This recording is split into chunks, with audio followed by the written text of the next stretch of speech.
Saya ingin mengulangi apa yang tadi saya sampaikan dalam pembicaraan dengan sebelah kiai, bahwa sekarang ini yang penting kitanya ini loh, gimana kita itu mikir gimana bisa saingan sama Muhammadiyah, gimana bisa pondok ini punya duit sendiri, gimana kitanya ini, gimana kita ini loh, kiai-kiainya ini gimana dulu.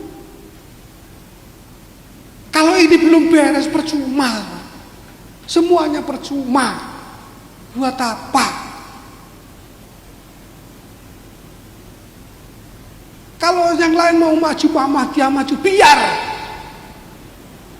Kalau lembaga-lembaga lain punya kekayaan besar, biar.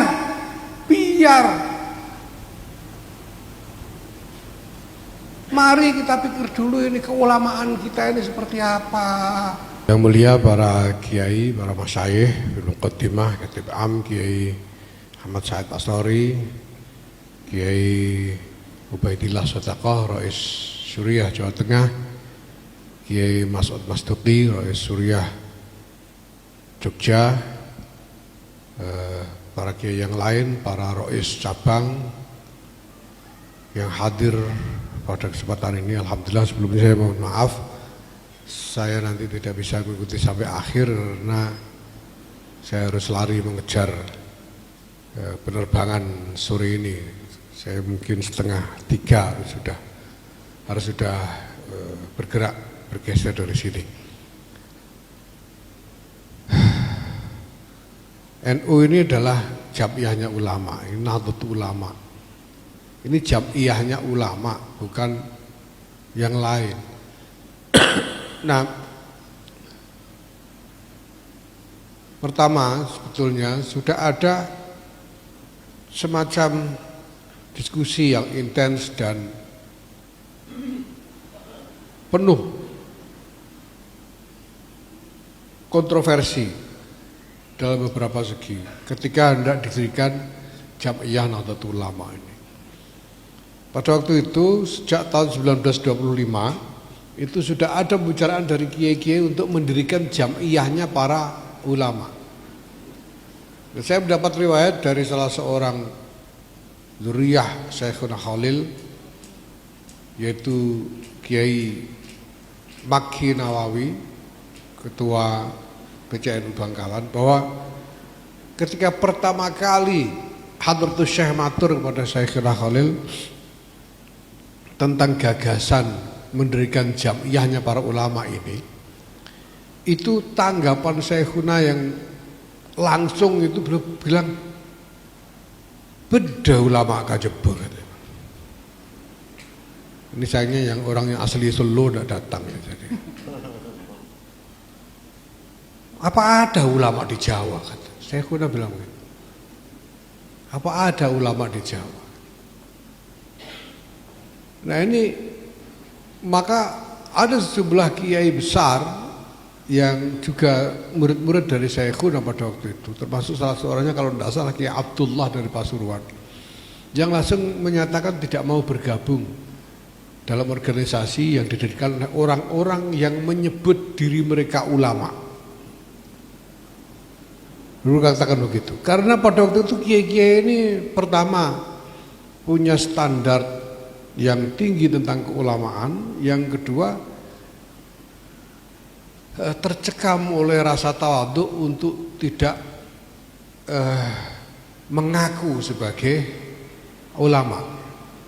Saya khusnudzon bahwa siang ini itu yang terjadi, sehingga banyak yang tidak mau duduk di depan ini karena tidak berani mengaku ulama gitu. Ya, mudah-mudahan bukan karena sudah malas gerbuk ulama gitu. Karena memang ulama ini masalah yang pelik, masalah yang berat untuk dipikirkan. Kalau kita bicara tentang standar, tentang makna dari nisbah ulama itu sendiri. Pada tahun 40-an ada Basul Masail, saya ditunjukkan kitab hasil Basul Masail ulama Jawa di Mekah tahun 40-an. Itu Lekmus punya, Kiai Mustafa Bisri punya, saya ditunjukkan. Salah satu masalah yang dibahas itu bagaimana hukumnya berikan nisbat kiai bukan ulama, kiai kepada orang yang tidak pantas. Itu dibasul masalahkan oleh para kiai kita yang mukim di Mekah pada waktu itu tahun 40-an. Dan hasil basul masalahnya jawabannya adalah haram. Haram memberi sebutan kiai kepada orang yang tidak pantas. Kenapa? Alasannya karena kalau orang disebut kiai, dia diberi nisbat yang di tengah-tengah masyarakat lalu punya kedudukan menjadi rujukan keagamaan. Kalau orang ini dia sudah dinisbati dengan nisbat kiai, tapi kemudian sebetulnya dia tidak pantas, lah orang awam ngertinya bahwa dia kiai lalu menjadikan rujukan agama, ini tentu kita tahu semua bagaimana mafsadah yang timbul dari itu. Nah, masalahnya kemudian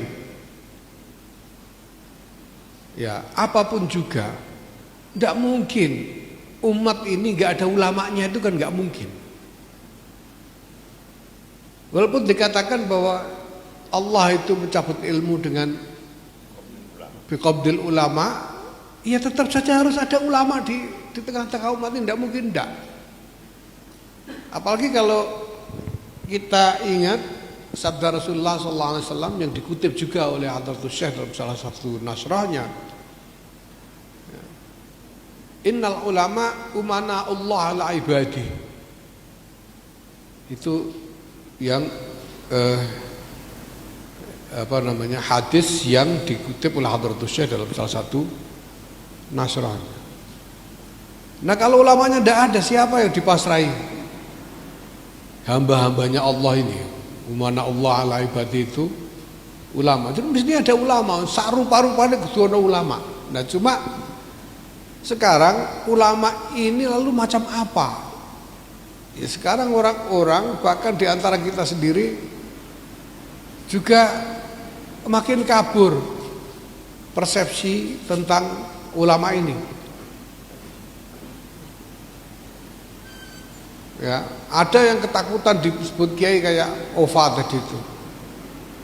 Sementara ada banyak orang lain yang kepengin disebut kiai. Kalau perlu bikin panggung sendiri dan seterusnya. Ini persepsi tentang ini makin kabur. Nah, maka kita butuh dokumen yang lebih punya kekuatan untuk disosialisasikan kepada masyarakat mengenai keulamaan ini. Jelas bahwa masyarakat masih menganggap nisbat ulama itu sebagai nisbat yang sangat bernilai, sangat berwibawa. Tapi ulama itu ulama yang macam apa? Nah, ini yang masyarakat sendiri itu kabur kalau tidak ada yang menjelaskan. Nah, itulah sebabnya lalu ada gagasan untuk menyusun piagam nilai-nilai keulamaan ini, yang tujuannya pertama-tama adalah jelas ya, bukannya kita sul adab, tapi kita ingin mengingatkan kembali kepada mereka yang sudah terlanjur menjadi ulama tentang seperti apa sebetulnya nilai-nilai yang harus diteguhi dalam keulamaan itu. Yang kedua, tentu saja sebagai panduan untuk mereka yang sedang kepingin menjadi ulama, supaya mengerti apa yang harus ditempuh untuk bisa mencapai nisbat itu, dan nantinya apa wadifah yang ditanggung ketika mencapai nisbat ulama itu. Dan yang ketiga, tentu saja sebagai rujukan bagi masyarakat awam tentang siapa sih yang sebetulnya pantas atau bisa disebut sebagai ulama. Nah, setelah diskusi di antara teman-teman PBNU, memang terus terang saja inisiasi gagasan ini dari saya bersama-sama dengan Pak Amin Syed Husni, dan kemudian kami diskusikan dengan teman-teman PBNU yang lain termasuk dari kalangan Suriah, terutama para kiai-kiai mudanya. Sehingga dihasilkan draft seperti yang sekarang sudah dibagikan kepada panjenengan semua. Yang pada intinya draft itu memuat sejumlah pilar tentang nilai-nilai keulamaan itu. Yang pertama tentu saja adalah kriteria, syarat. Orang disebut ulama itu syaratnya apa supaya dia pantas disebut ulama. Ada soal keilmuan, ada soal kapasitas ruhani, ada soal kuwah ilmiah, tapi jelas harus ada kriteria tentang kuwah ruhaniyah, bahwa keulamaan itu bukan hanya soal penguasaan atas khazanah ilmu, tapi juga soal ruhani. Nah, yang kedua, pilar yang kedua adalah soal ahwal syahsiyahnya. Kalau menjadi ulama ini ahwal syahsiyahnya mestinya seperti apa? Gitu. Misalnya kalau istrinya cuma satu, itu sebetulnya bisa nggak dianggap memadai sebagai ulama, misalnya begitu. Ini termasuk ahwal syahsiyah.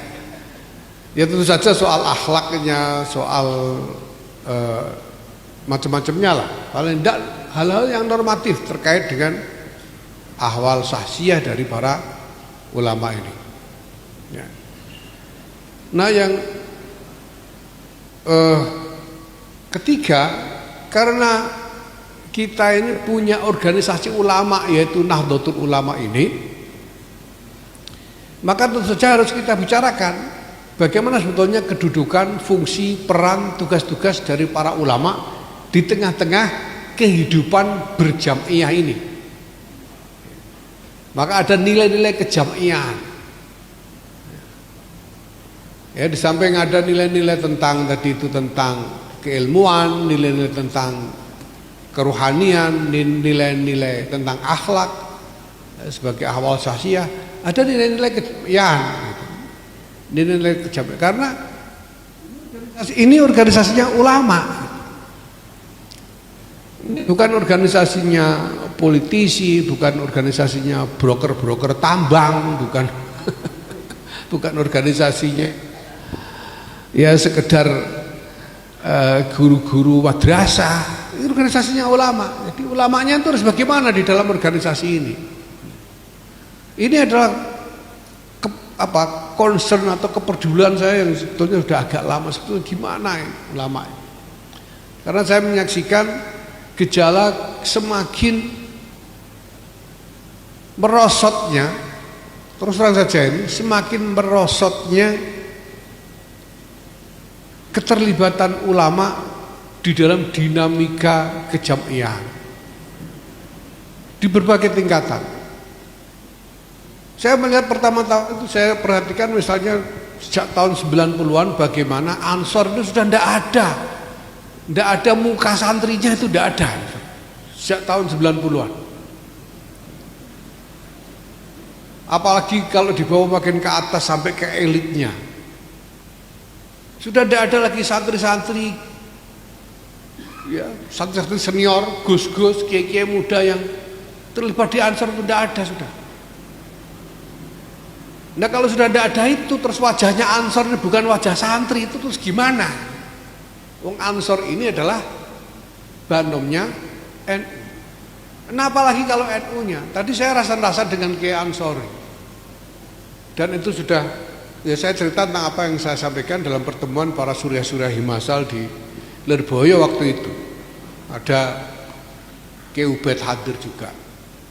Sebetulnya sejauh mana sih ihtimam para kiai ini kepada NU ini, sejauh mana? Karena saya merhatikan selama saya menjadi pengurus di PBNU itu, tingkat aktivisme para kiai di dalam mengurus jamiah ini rendah, dan semakin lama semakin rendah.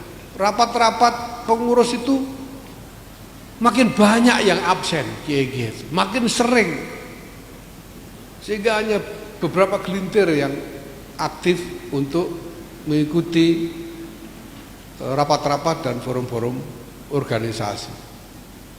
Dan saya tanyakan kepada teman-teman di PWNU, PCNU, kondisinya sama. Padahal kita masih punya masalah yang lebih berat lagi sebetulnya, yaitu bahwa sebaran para ulama ini tidak merata juga. Sebaran kiai ini di berbagai daerah nyari kiai itu susah.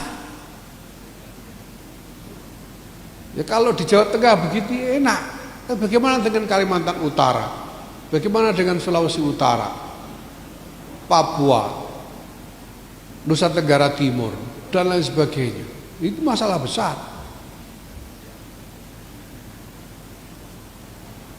Nah, kalau masalah nilai-nilai keulamaan ini, standar nilai-nilai keulamaan ini tidak dipertegas, maka standar keulamaan juga pasti akan makin kabur. Bahwa sekarang dengan enaknya ada yang mengusulkan supaya ahwa didasarkan pada zona, itu bukti bahwa orang sudah menganggap sudah tidak terlalu penting soal standar dan nilai keulamaan itu.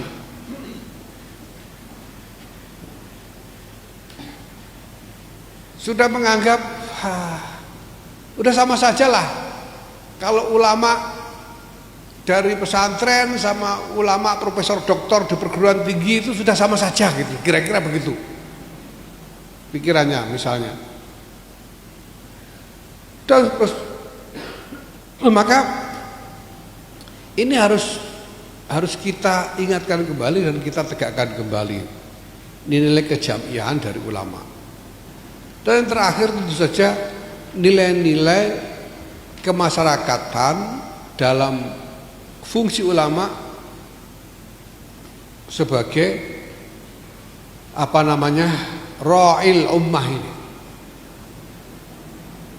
Karena sekali lagi bagaimana sabda Rasulullah, innal ulama umana'ullah ala ibadi. Ini bagaimana? Nah kita hidup di tengah-tengah masyarakat, di tengah-tengah bangsa, bagaimana nilai keulamaan terkait dengan bangsa, nilai keulamaan terkait dengan masyarakat, dan seterusnya. Karena ini bisa tidak sederhana nanti, tapi kita harus temukan kaidah-kaidahnya.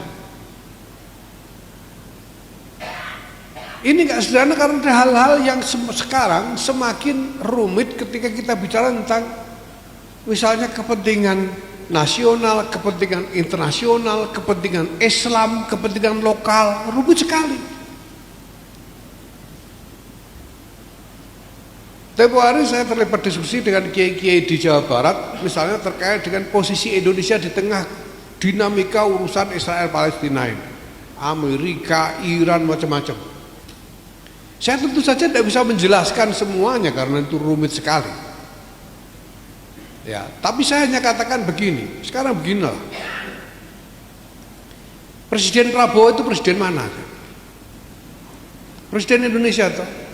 Rakyatnya rakyat mana? Rakyat Indonesia. Nah sekarang kalau ada kaidah tasarruful imam manutun bimaslahatir ra'iyah, itu maslahatnya ra'iyah mana? Lepas dari bagaimana percaturan internasional terkait ini, tentu yang pertama-tama dipikirkan adalah bagaimana maslahatnya ra'iyah Indonesia dulu toh. Saya bilang begitu. Apa gunanya misalnya Indonesia ini membantu Iran misalnya, mendukung Iran habis-habisan kalau rakyatnya buyar, kalau rakyatnya sengsara misalnya. Ini nilai-nilai yang harus kita ukur, harus ada kaidah yang harus kita ikuti dalam hal ini, sehingga enggak serta-merta ya, kita tidak secara asal gitu terlibat dalam isu-isu di medsos, harus begini harus begitu tanpa ada pertimbangan tentang kepentingan-kepentingan dasar yang harus dipertimbangkan. Maka harus ada nilai-nilai tentang kebangsaan dan kemasyarakatan. Nah ini pilar-pilar yang sekurang-kurangnya yang harus menurut saya dibutuhkan perumusan kaidah-kaidahnya supaya ulama kita juga tidak berketerusan bingungnya melihat keadaan. Karena saya melihat gejala ulama ini makin bingung, tidak peduli, makin takut terlibat. Asbah karepmu kono lah tanfidiyah piye. Sementara kiai-kiainya sendiri sudah, karena merasa sudah tidak bisa mikir. Wong mau mikir itu kaidahnya juga enggak jelas, ini yang dipikirkan apa. Ini repot. Nah yang lebih parah lagi kalau kemudian para ulama ini mempertimbangkan masalah tidak pertama-tama atas dasar ilmunya, tapi atas dasar kalkulasi-kalkulasi seperti kalkulasi politik, ekonomi, kalkulasi pragmatis yang lain. Ini akan makin repot. Nah hal-hal semacam inilah para kiai yang saya hormati, ini yang perlu ditegaskan kembali. Sebagai awalan, menurut saya ini gagasan fundamental yang luar biasa penting, bahwa nanti gagasan ini akan dikembangkan lebih lanjut. Ini kan kita ajukan sebagai materi muktamar untuk disetujui Munas Kombes sebagai materi muktamar. Nanti masuknya di Basul Masail Maudhu'iyah. Nah kalau sudah sampai di muktamar, kita punya waktu untuk menyempurnakan semua ini. Bahkan kalau sudah ditetapkan di dalam muktamar, tetap terbuka kesempatan untuk terus menyempurnakan dokumen piagam nilai keulamaan ini, sehingga ke depan bukan hanya ulama-ulama ini juga semakin punya pegangan tentang bagaimana harus berperan. NU sebagai jamiah itu sendiri juga kemudian punya referensi, punya acuan tentang program apa saja yang dibutuhkan untuk bisa memberdayakan para ulama ini sesuai dengan standar nilai keulamaan yang disepakati. Nah ini para kiai, hal-hal mendasar yang perlu saya sampaikan sebagai pengantar sebetulnya atas gagasan piagam nilai-nilai keulamaan ini. Saya ingin mengulangi apa yang tadi saya sampaikan dalam pembicaraan dengan sebelah kiai, bahwa sekarang ini yang penting kitanya ini loh, gimana kita itu mikir gimana bisa saingan sama Muhammadiyah, gimana bisa pondok ini punya duit sendiri, gimana kitanya ini, gimana kita ini loh, kiai-kiainya ini gimana dulu. Kalau ini belum beres percuma, semuanya percuma. Buat apa? Kalau yang lain mau maju Muhammadiyah maju, biar. Kalau lembaga-lembaga lain punya kekayaan besar, biar.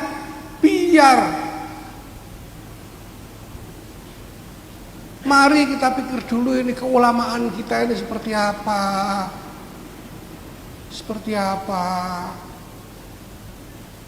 Supaya kita tidak mengejar hal-hal yang sebetulnya tidak menjadi tanggung jawab dasar dari keulamaan itu. Jenengan mau berlagak tawaduk, nggak berani disebut kiai, nggak berani disebut ulama, nyatanya nerima santri kok. Nyatanya diundang pengajian datang, pulangnya diamplopi mau, gimana?